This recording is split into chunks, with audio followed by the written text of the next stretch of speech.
cradle of Western civilization, land of wine-dark sea and rosy-fingered dawn, a world center of Christian orthodoxy, and home to the monks of Mount Athos. NBC News, in association with the Standing Conference of Orthodox Bishops, presents the Monks of Mount Athos, an exclusive report on the life of a monastic community in the Aegean Sea. The program will be narrated by Father Alexander Karloutsas of the Greek Orthodox Archdiocese of America.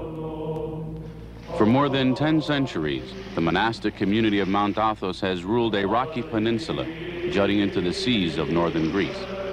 It has withstood the tides of history and the tides of the Aegean, eternally stormy along the entire 40-mile northern shore, constantly serene along the sands of the south, a duality significant to orthodoxy itself. There's a road between the two shores, cutting across the neck of the peninsula near the mainland and dividing the religious enclave from the outside world. No woman is permitted to cross it.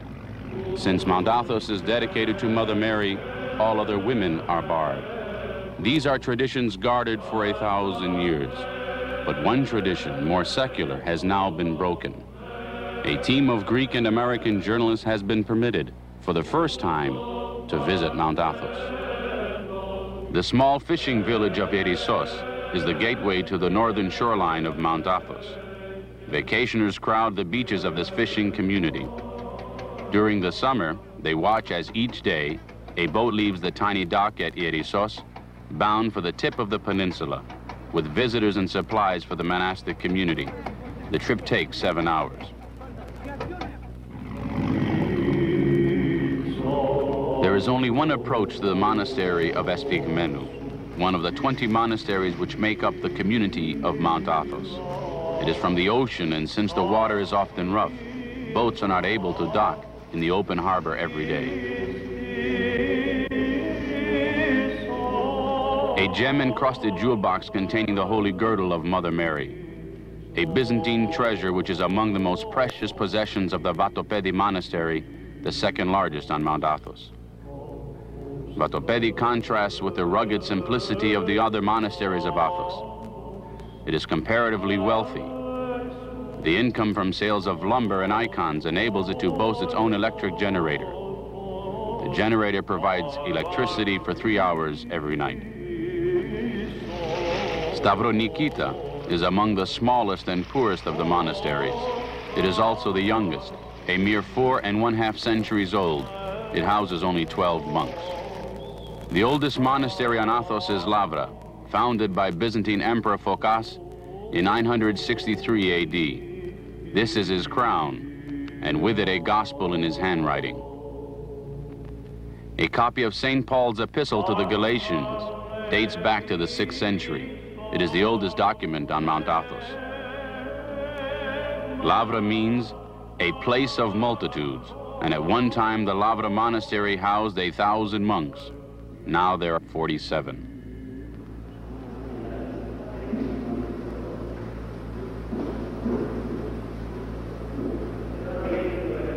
On the northeast coast of the peninsula is Iviron, one of the 8 monasteries of Athos which were founded on an ideorhythmic basis. Each monastery is either ideorhythmic, providing options for private enterprise, or synobitic, meaning completely communal, in which labor, prayer, meals, and housing are all shared in common. In ideorhythmic monasteries like Vatopedi or this one, Iviron, workers can be hired from outside and paid a wage. Monks also are paid a meager wage for their work and are allowed to earn money elsewhere if they wish. Prayer can be either private or communal. Meals are taken in private.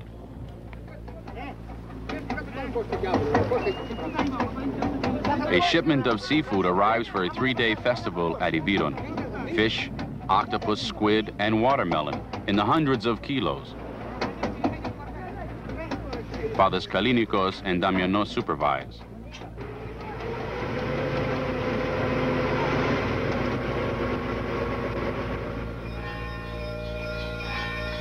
The Iviron Monastery was founded in 980 AD by Bishop Klimis of Jerusalem, on the site where, it is believed, a ship carrying Mother Mary to Cyprus in the year 52 AD was forced to shore by a storm.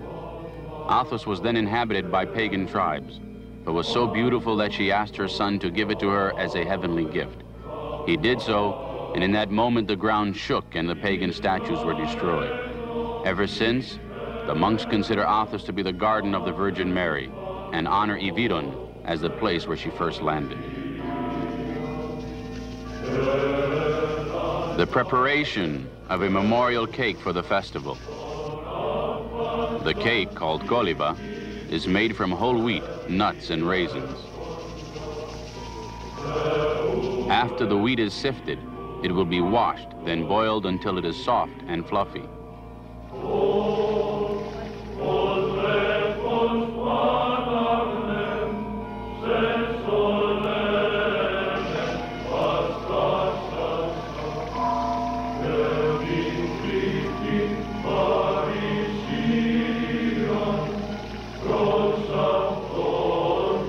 After straining and drying, nuts and raisins are added.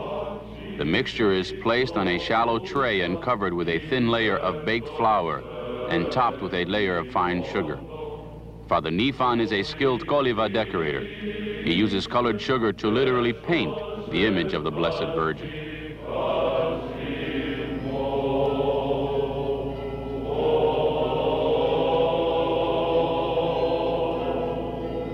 Another ancient tradition on Mount Athos, the exchange of delegations between Yvidon and Lavra for their festivals.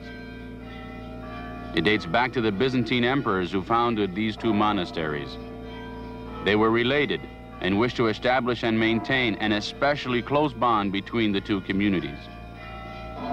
Yvidon's abbot and elders welcomed the Lavra group and give to its leader a cross and abbot's staff, making him the honorary abbot for the three-day celebration.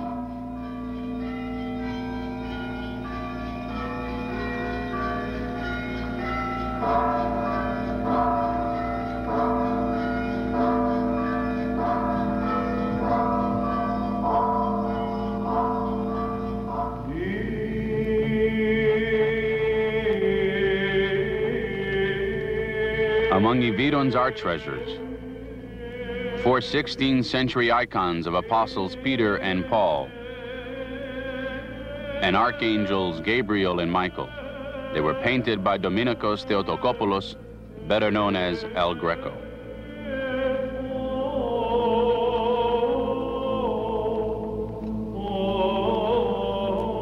Once a year, each monastery observes a special feast day and festival. It honors the saint to whom the main church, or Catholicon, is dedicated. For Yvidon, that saint is Mother Mary.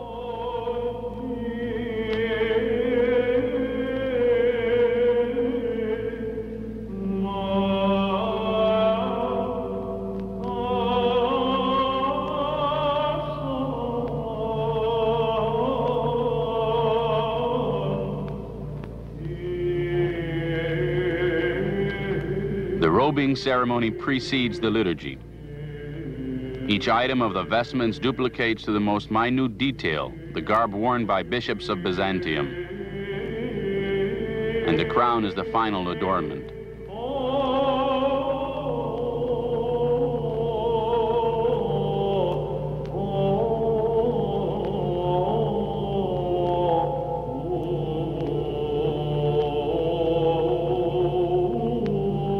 Ancient handmade mosaic tile floors, some of them over 1,000 years old, reflect the skill and dedication of the monks of Mount Athos.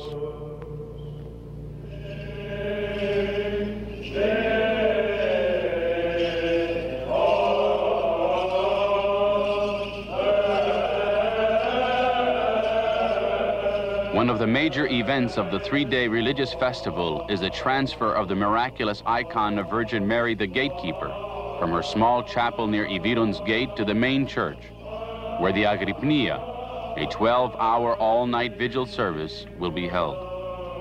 Bishop Stylianos of Melatoupolis leads the procession of monks and lay pilgrims as they carefully transfer the icon with typical Mount Athos ceremonial solemnity.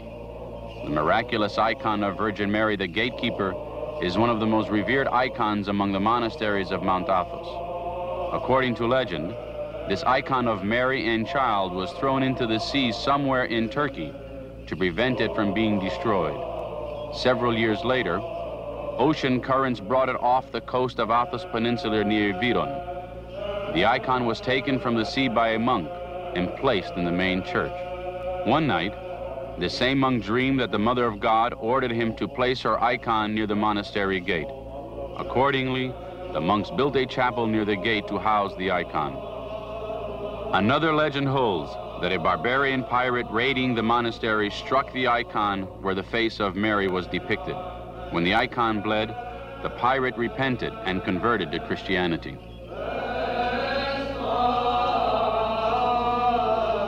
The Eastern Orthodox faith regards the icon as a holy living presence, and the kissing of an icon becomes a communion with its spirit. Centuries of candle smoke have darkened the pigments of many icons.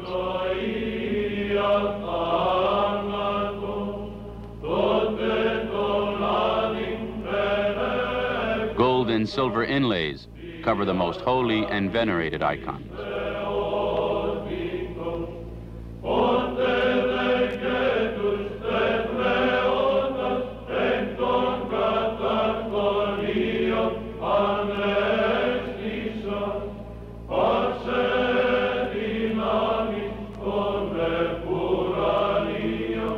Chanters from all over Mount Athos have come to the chapel of Virgin Mary the Gatekeeper to take part in the service. Officiating are the priests of Lavra.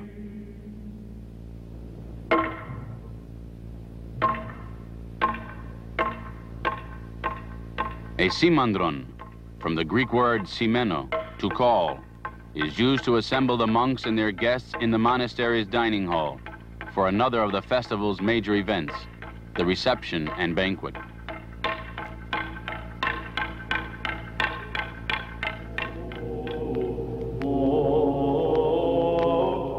The ancient Byzantine frescoes on the dining hall's walls and ceiling are constant reminders that Mount Athos is literally a living museum and the custodian of culture.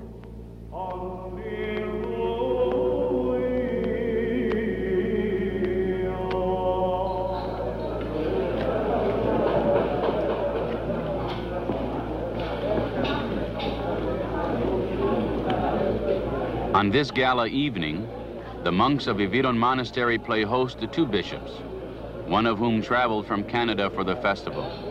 Other special guests include the honorary abbot from Lavra and the civil governor of Mount Athos. The banquet is an expression of agape, the Greek word for giving love, and a word traditionally used to express God's divine love for us all.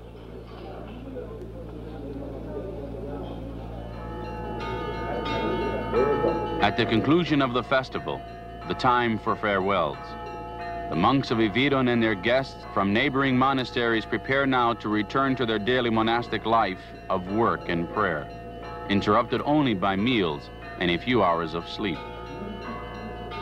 The guests include a serdaris, or elite guard of Athos, in his colorful Evzone dress uniform.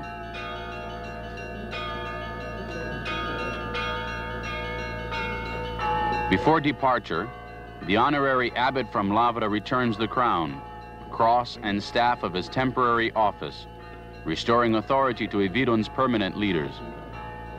Many of the guests attending the festival are relatives of the monks, fathers, cousins, brothers, nephews, and the ancient rule is strictly upheld. There are no mothers or sisters, for no females are allowed to visit the monasteries of Mount Athos.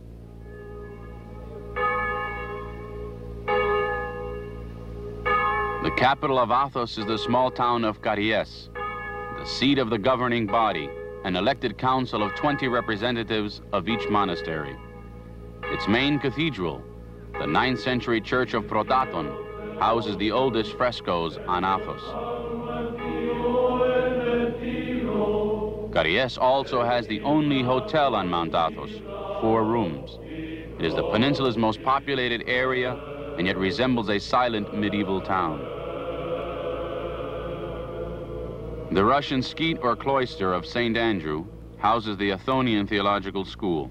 Mount Athos is a self-governed part of Greece. obedient to both church and state.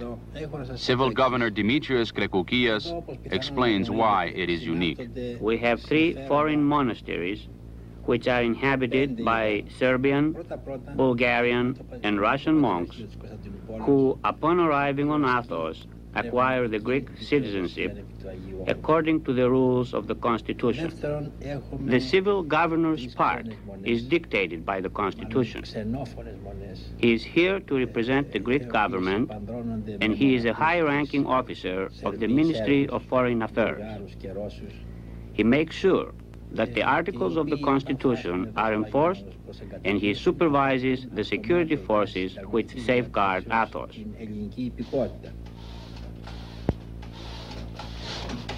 The House of Pahomians, home of Fathers Pandelimon, Akakios, and the Brotherhood of the Pahomians. The monks of Mount Athos take obvious joy in their development and use of various arts and crafts. They dedicate the most mundane daily tasks to the further glory of God. Thus, work becomes an extension of prayer. Father Pandelimon, longtime former Secretary General of the Holy Community, is also an ordained priest. He first arrived on Athos in 1930 when he was 20 years old. 2 of his 8 brothers became monks, as did his father. He is a gifted painter of icons, which are shipped to Greek Orthodox churches throughout the world.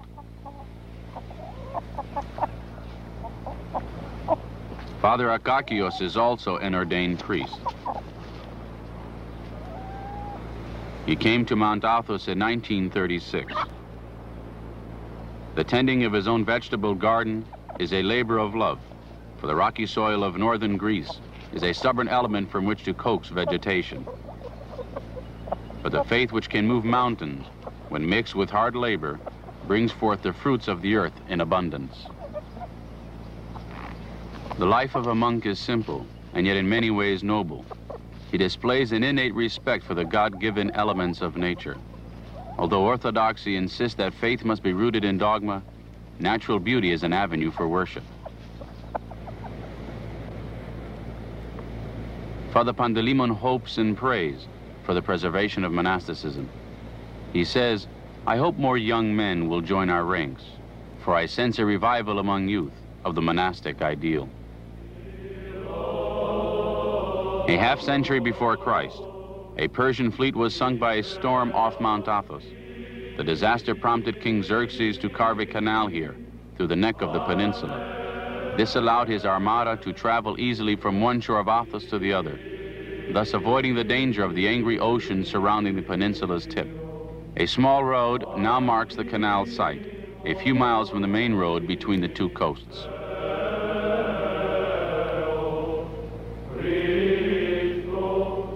The small vacation village of Uranoupolis is the embarkation point for the southern shore of Mount Athos. Tens of thousands of tourist cruise ships must come no closer than 500 yards, since they invariably carry women passengers. Unlike the north side, the sea here is calm. Uranoupolis is also the home of the Pyrgos Tower, typical of the ancient lookout towers which dot the peninsula, built to guard against invasions from the sea. The Holy Royal and Patriarchal Monastery of Xenophontos. All monasteries on Athos use the word royal in their title because they were founded by imperial orders of Byzantine emperors.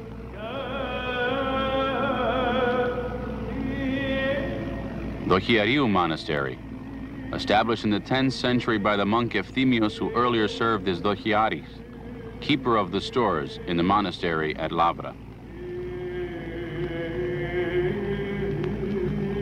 The 12th century Russian monastery of Saint Pandelimon. A disastrous fire swept through the lower wing and it was never rebuilt. Fire is a constant threat to the ancient buildings of Mount Athos. The official port of Mount Athos is Daphne. Daphne is the Greek word for laurel, which covers the nearby hillside. Here, visitors undergo clearance by police and customs inspectors for the mandatory permit to visit the holy mountain. Non-Orthodox laymen are only allowed to stay overnight on Athos when they can prove religious or scientific reasons, and their total stay is limited to 4 days. the Port Authority is restricted to issuing only 10 permits each day. The only bus permitted on Mount Athos makes a bumpy daily run from Daphne to the capital, Caries. The trip takes 55 minutes at about 10 miles an hour, and the fare is 40 drachma, about 50 cents. Before the bus, a visit meant a 3-hour hike uphill on a primitive mountain trail. On the southwest side of the Athos Peninsula lies the monastery of Saint Dionysiou, founded in the 14th century by the monk whose name it bears. Built on solid rock some 300 feet above the sea, the monastery appears to be suspended in midair between earth and sky. Here at Dionysiou lives one of the few English-speaking monks on Mount Athos, a former restaurant owner from Decatur, Illinois, Father John. I came here in 1963, and when I did come here, I was pretty weak. I was a heart case. I did not give to myself no more than 3 months of life. Coming up this walk to the monastery, I had to stop once or twice to rest and take a breath because I was so weak. Maybe God felt sorry for me, and He gave me more life. And now I'm able to go about and do just about as much as the next door neighbor, as my next door neighbor. The reason that I choose Dionysius Monastery, first, it's a Cenobitic type of a monastery where everything is in common. They don't have this is mine and that is yours. We eat together. The monastery takes care of us. And they give us our clothes, or doctors, or medicine, and we don't have to worry about our health. We don't have to worry financially about our clothes. The monastery takes care of us. The only thing we do is work, do our share of the work for the monastery. My job here is to be a doorkeeper, a gatekeeper. Anyone that comes here, I'm supposed to ask them where they come from, how long are they going to stay, whether they had eaten, and how many are in their bunch, and things like that a doorkeeper should ask. Then I admit them into the monastery. We'll go upstairs to the visitor room, which we call Archondari. There, I get them acquainted with the father that will take care of them. And the father that takes care of them will write their names and their occupation and all necessary information about the visitor.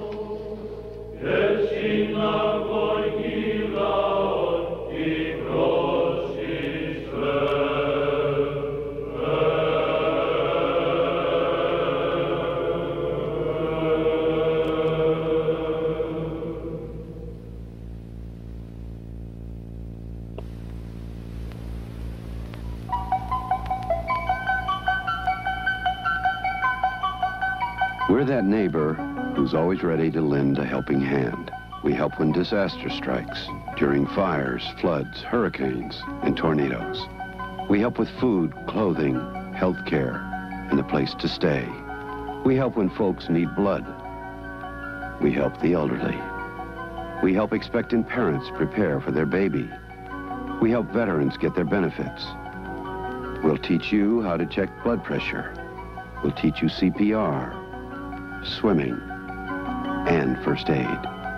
We'll help you learn how to take better care of yourself and your family. We're the American Red Cross, people helping people. Everyone working together to improve things in your community. That's what Red Cross exists for. Join Red Cross. We'll help. Will you?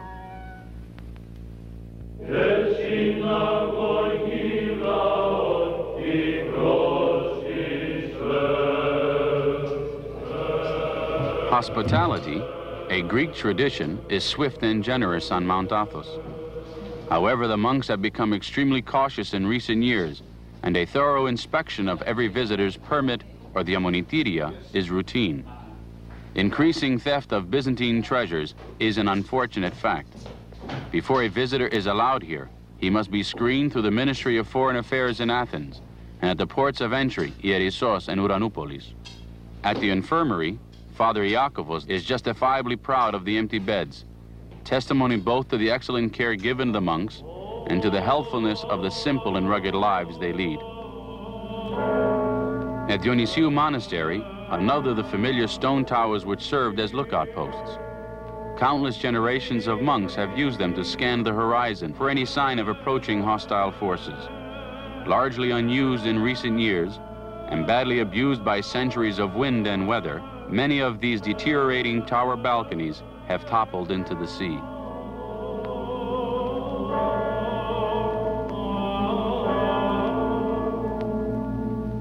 Father Simeon, a monk from Thessaloniki, is the monastery librarian.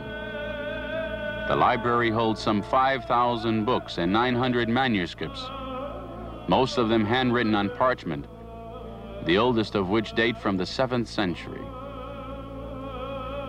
The miniatures, which are illustrations inside the manuscripts, and whose importance is not only obvious for the history of Christian art, but is also great for an attempt to understand the texts which are illustrated through the miniatures which are next, because the artist who made this miniature was always concerned to put it next to a text and give his own explanation. On Dionysius' charter, St. John the Baptist stands between the monastery's founders, Byzantine Emperor Alexius Komnenos III of Trebizond and his wife Theodora. The signatures are inscribed at the bottom. Many of the parchment documents are chrysovoules, or deeds and decrees from Christian royalty which donated land to the monasteries.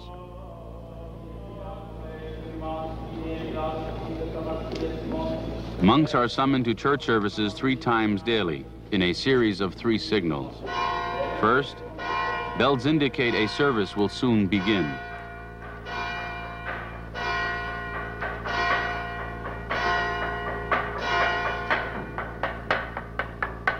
Five minutes later, a wooden simandron proclaims the service is about to begin.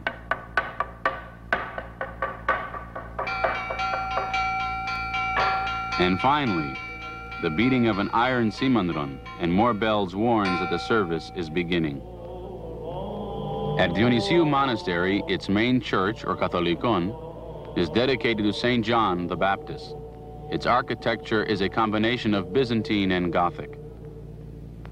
The miraculous icon of the Salutation of Mary, its face made of gum wax, again blackened by centuries of candle smoke, believed to be the work of the evangelist Luke. Many healing miracles are attributed to this icon, and a variety of gifts and mementos were donated, symbols of thanksgiving from those healed. The grace and beauty of Byzantine frescoes are an everyday sight to the monks of Mount Athos. They provide an opulent echo of the elegant art that was the art of Byzantium. Father Theodoros displays some of the monastery's relics. Among the most precious, the remains of Niphon, Archbishop of Constantinople, who resigned his throne to become a monk at Dionysiou. A crucifix which, the monks say, contains a piece of the original Holy Cross on which Christ was crucified.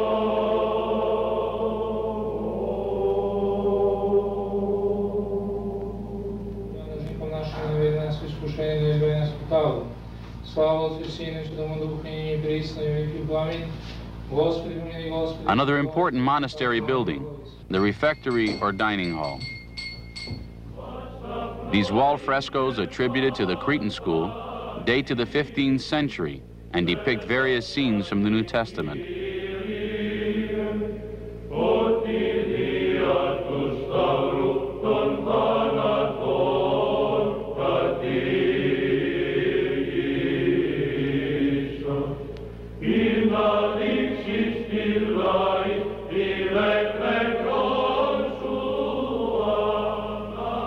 The refectory is decorated with themes from the book of Revelations.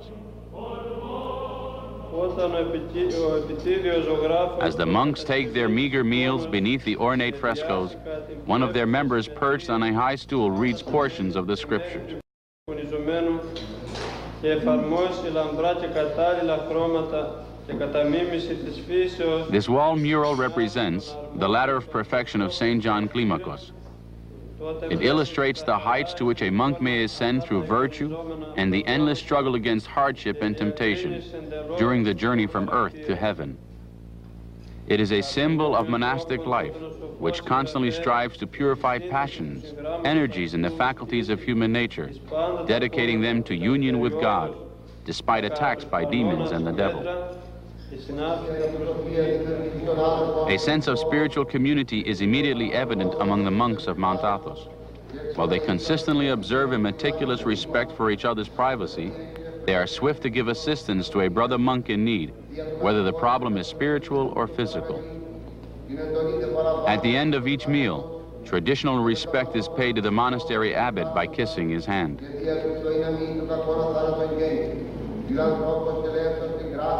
The 87-year-old leader of the Dionysiou monastery, Abbot Gabriel, offers a modern interpretation of the famous Apocalypse fresco. It is quite evident that this fresco shows the atom bomb. It refers to the 18th chapter of the book of Revelation. And this chapter states that I saw locusts flying in the sky. This symbolized today's airplanes, and the locusts were like horses arrayed for battle, and they had the power of hurting men for 5 months. And then I saw a star fallen from heaven to earth, and a bottomless pit was formed, and from the shaft of the pit rose smoke like the smoke of a great furnace. And 1/3 of the mankind was killed by the fire and smoke, and those who survived were disfigured.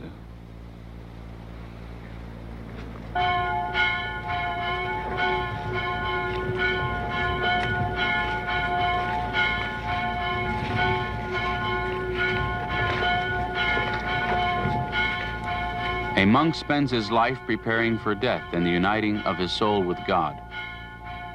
On Athos, burial is brief. After a few years of interment, the remains are moved to a small crypt which houses the bones of all monks who served at Dionysiou. Each monk's name and the date of his death is inscribed on his skull. Another relic, a section of links used by the Romans when they imprisoned St. Peter the Apostle in chains.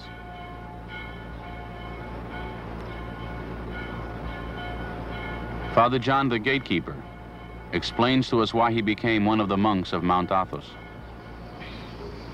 I'll speak as plainly as I can so you will understand my reason for leaving America. I never thought of coming to Greece. It never entered my mind. It never entered my mind to come to Greece. It was because my adopted country gives me the right, under the Constitution, to follow the faith of my religion to the best of my knowledge and understanding. And that is why I came to Greece. Now, it all happened in this manner. I lived a good life in America, a full of life. So I never had much time to think about God, although my mother taught me when I was little the meaning of the word God.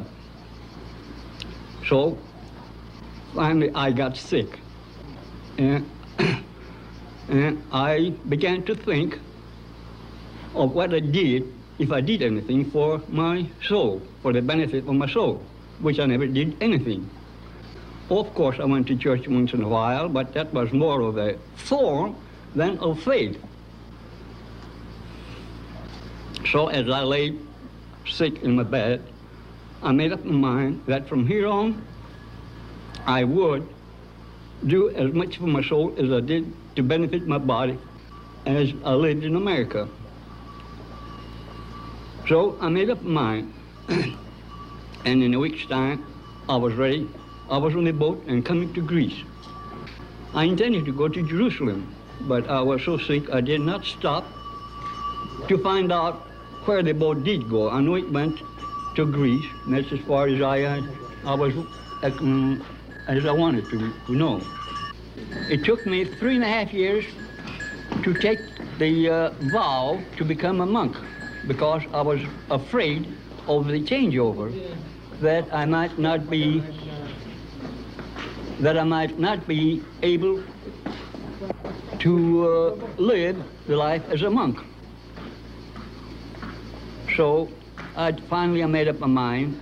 I got used to the ways of the life here in Mount Athos, and it was not so hard, because I had made up my mind to do my best to follow the laws of my religion. During those 3.5 years, I lived the life of an ordinary monk.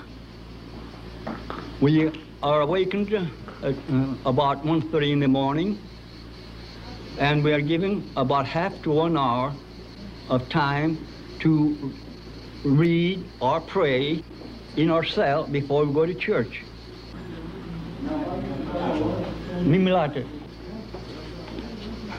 When you go to church, we have our rosary with us, and we'll listen to the chanting, we'll listen to the reading of the Psalms of David, and also we do say silent prayers with our rosary. That takes about 3.5 hours of work of church service in the night. After that, in our monastery, we are giving a break, and we take a short nap for about an hour and a half. And then we come back and go to church for Mass, or liturgy as we call it, which takes about an hour and a half.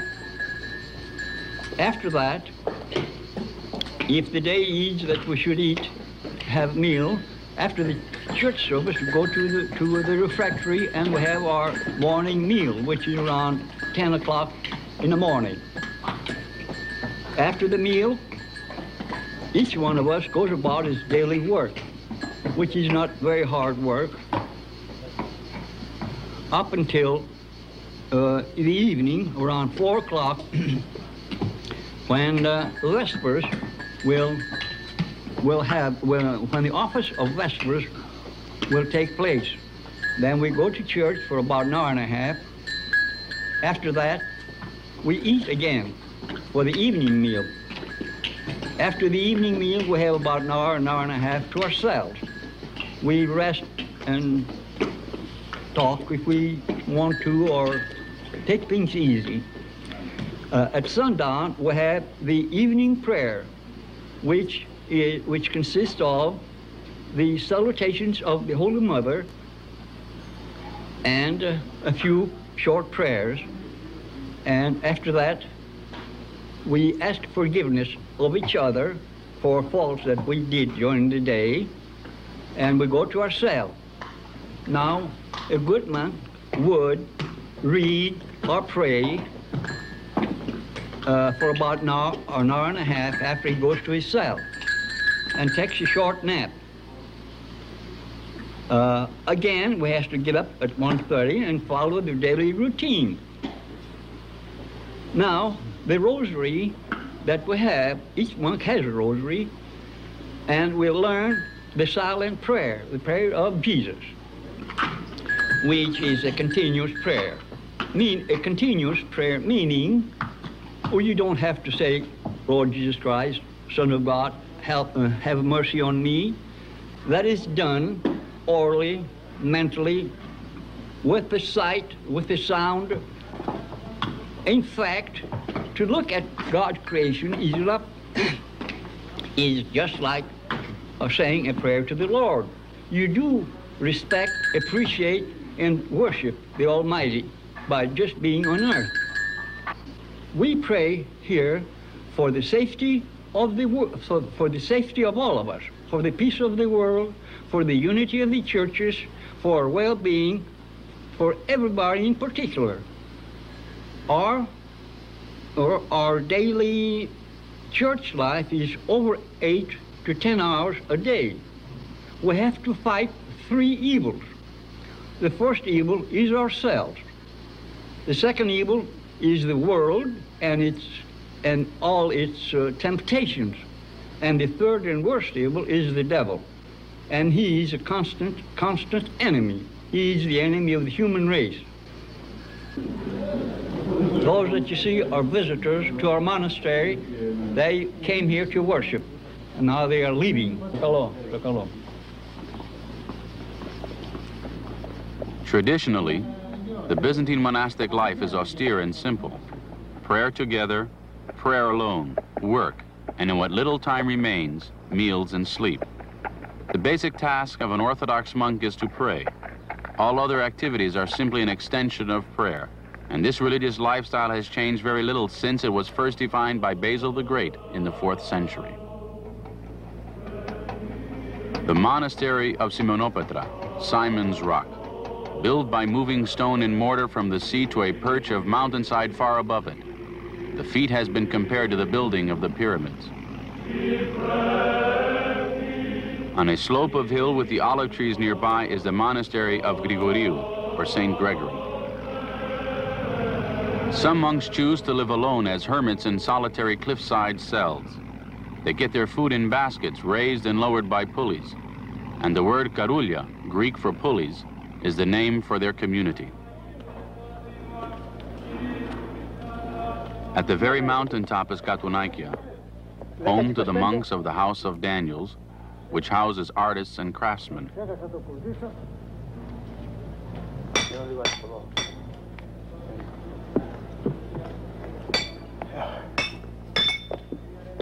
One of the monks, Father Gregory, describes its history.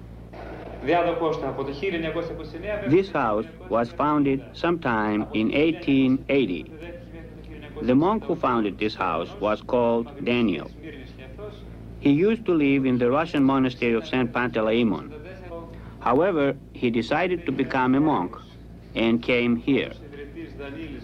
After a while, a few others joined him and they established the Brotherhood of Daniels.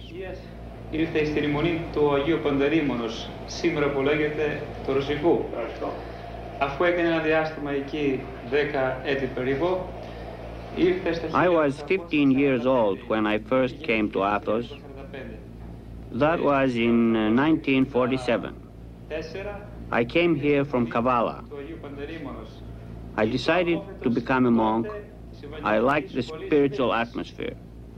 I liked the Byzantine music, the love and respect with which monks treat each other. I was ordained a deacon when I was 23, and 7 years later, I was ordained to the priesthood. The House of Daniels, despite its emphasis on the arts, is no exception to the general rule of all monasteries, that it be self-sustaining.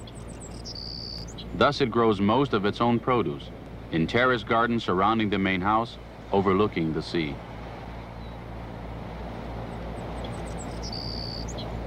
The scarcity of water in this area of Athos would have defeated men of lesser ingenuity.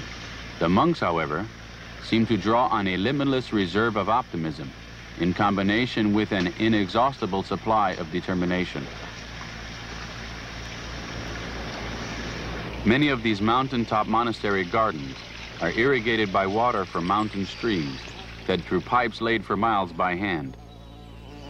And as if that were not enough to test the strongest mind and back, the pipes first had to be hauled from the pier to the top of the mountain.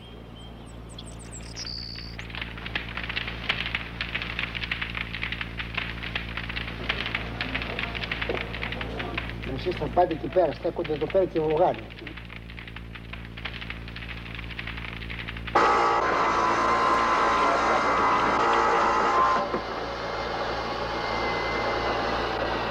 Twice each year, these artist monks prepare plywood boards which ultimately become icons. Cut to size and covered with a cheesecloth fabric, the boards are coated with 6 layers of a heated glue-like composition.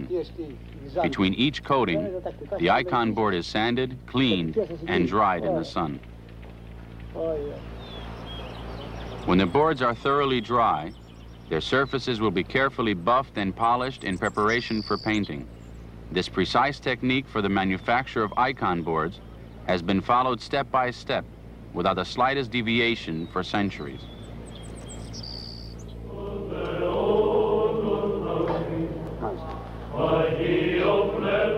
Icon painting is considered a sacred task. It demands holiness and sanctification from the artist who first prepares himself by fasting and penance. Even the brushes, boards, and paints are consecrated before they may be used. Specific colors are mandatory because of their symbolism. Every detail is fixed by tradition and must conform to ecclesiastical requirements. Nothing is left to the artist's imagination. For icons are not considered works of men, but rather manifestations of the saints. And icons are central to the Eastern Orthodox faith. After entering an Orthodox church, a worshiper pays respect to the icon with a kiss, a bow, and the sign of the cross. It is believed that homage paid to the icon of a saint rises to that saint in heaven. An icon painter is not born, but made. Thus Demetrius, a 15-year-old novice, is tutored in the sacred art, beginning with line drawings. Even though he must wait 3 years to become a monk, he will later learn how to mix the paint with egg yolk.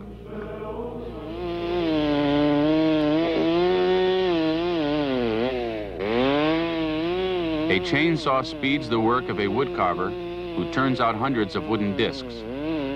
Religious symbols are later carved into the discs, which are then used to stamp the bread for churches and religious communities.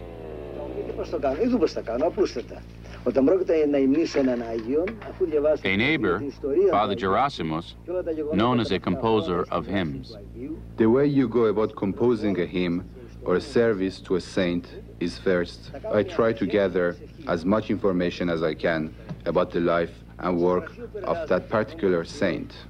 Then I withdraw into my office, pull the curtains, and try to concentrate my thoughts on the saint, and at the same time solicit the Lord's inspiration. I engage in interior prayers. When I believe I am ready, I take the pen in my hand and let it write. Honored by the late Patriarch Athenagoras, Father Gerasimos also composed a series of hymns to the Virgin Mary, commissioned by Archbishop Iakovos, primate of North and South America. His hilltop home and creative workshop affords the privacy he requires for the composition of his sacred hymns.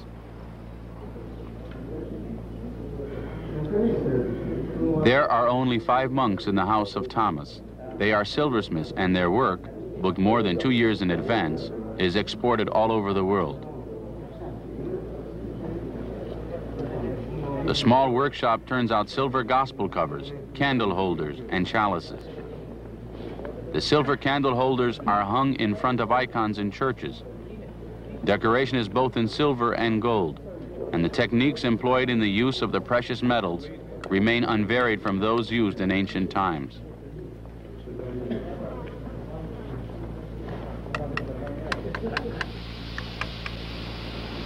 The 5 members of the Brotherhood find time to tend the olive crop.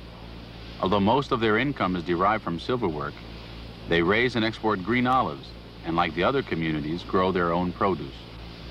The Yerondas, head of the household, is 82-year-old Father Thomas, who came here from Athens as a teenager in 1912, when Mount Athos was under Turkish occupation.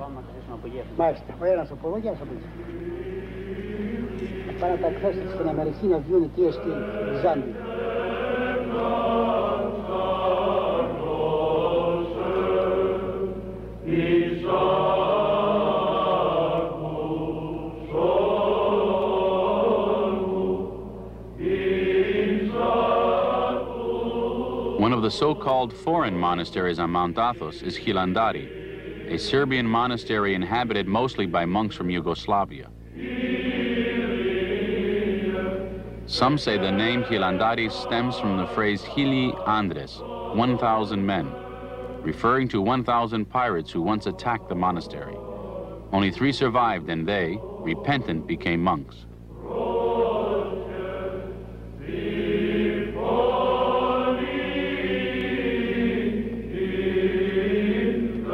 A unique fiali, or fountain, It is here that the holy water is blessed on the first of every month and during special services on holidays.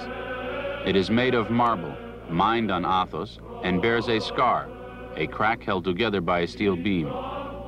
In the 15th century, monks tried to destroy it to prevent its capture by invaders.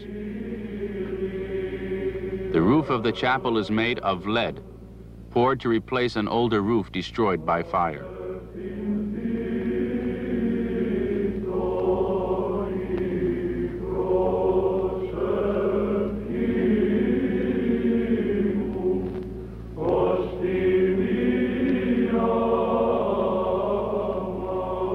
Hilandari grew from one small cloister built in 1200 AD by a monk of the same name and became a spiritual center for the Serbian Orthodox Church. It houses 25 monks ranging in age from 23 to 73. Hilandari receives 1 or 2 new monks every year. There would be more, but Yugoslav authorities grant exit visas reluctantly, and Greek authorities also hesitate to admit them for fear of communist infiltration.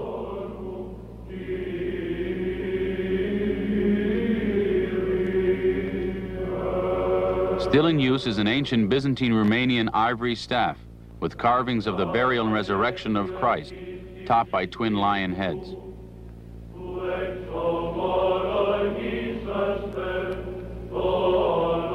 The Byzantine icons of Hilandari show the Macedonian influence.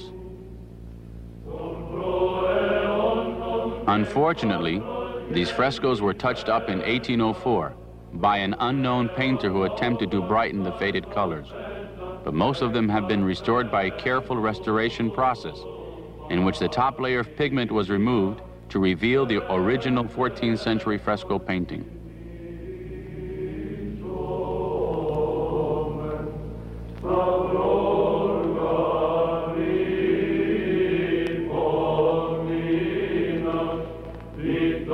The icon of the Virgin Mary Tricherusa, meaning three-handed.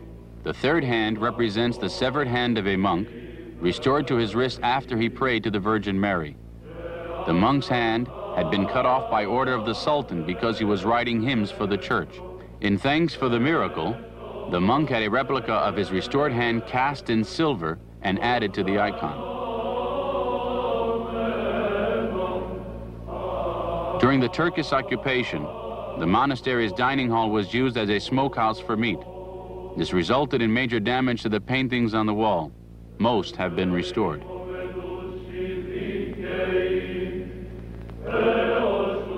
The monastery, which grew up around the cloister of Hilandari, was founded by a king and a prince of Serbia who had fled and become monks, Saint Simeon and his son, Saint Savas.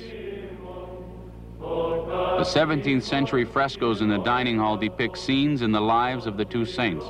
At one time, the entire dining hall was furnished with marble tables, but these were also destroyed during the Turkish occupation. The last resting place of Saint Simeon is located near the monastery wall. Grapes which grow from a grapevine on his grave are believed to have miraculous healing powers, including the curing of sterility.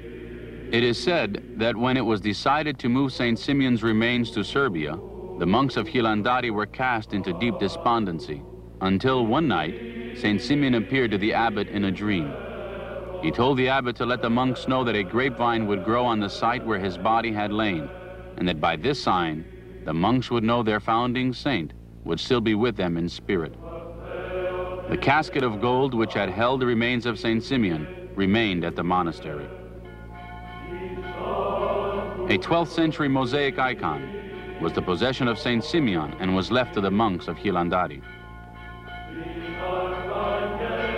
Hilandari's library contains what is believed to be the first book ever printed, dating to the year 1474, and printed in Mavrovuni, Serbia. Fire destroyed the original library in the year 1722. Today, the library is housed in a modern 3-story building which has excellent security and is fireproof. Its chrysovoulos, the royal decrees, span the 11th to the 17th century. Most of them are on parchment and they are several feet in length. The library contains about 160 of them, all signed by Byzantine emperors or Russian and Serbian kings.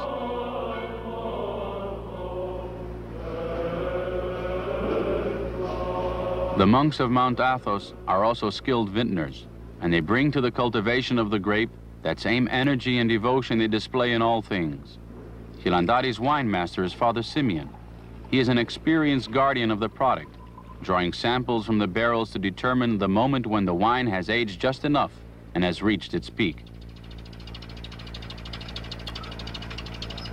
Wine is vitally important and plays a major role in Eastern Orthodox religious services. It is symbolic of the blood of Christ.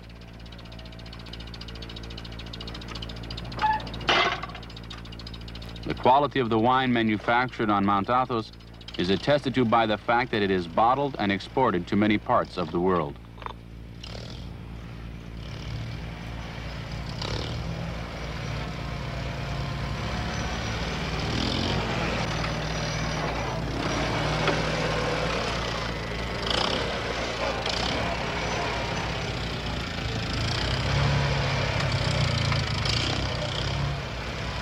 The word monk, monachos, means the unique one who strives for perfection.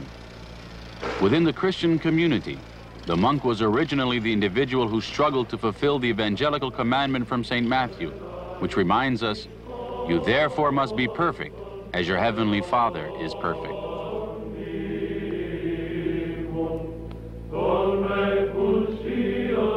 For more than 1,000 years, in work and in prayer, the monks of Mount Athos have devoted their entire lives to the pursuit of that heavenly perfection.